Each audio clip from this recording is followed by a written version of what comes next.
আসসালামু আলাইকুম, hello viewers, কেমন আছেন সবাই? ছাদ কৃষি 2025 এটা হচ্ছে আমাদের বাড়ির ছাদের অংশ। আমি ছাদে প্রতি বছরই কিছু সুন্দর সুন্দর গাছ লাগাই, যেগুলো থেকে আমি নিত্য প্রয়োজনীয় সবজি পেয়ে থাকি। আজকের ধারাবাহিকতা যে আপনি দেখতে পাচ্ছেন ছাদ কৃষিতে, এটা আছে আপনার, আমি এবার শুধু মরিচ গাছ লাগাইছি। বোম্বাই মরিচ আছে এবং বারোই মরিচ, কাঁচামরিচ বিভিন্ন ধরনের, এগুলা প্রায়।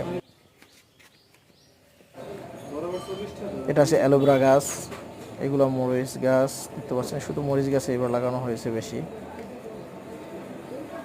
খুবই সুন্দর ড্রামে করে লাগাইছি। মরিচের ফুল ফুটতেছে, ইনশাল্লাহ 2 সপ্তাহের মধ্যে মরিচ হয়ে যাবে ইনশাল্লাহ। একটা অ্যালোভেরা গাছও আছে, ছোট ছোট মরিচের চারাও আছে। এটা হচ্ছে আমাদের আবার লাউ গাছ। আর ওটা ছিল আমাদের ছাদের পিছনের সাইড, এটা সামনের সাইডে আমি আবার লাউ গাছ লাগিয়েছি। লাউ গাছ নিচ থেকে উপরে উঠাইছি জাল দিয়ে, খুবই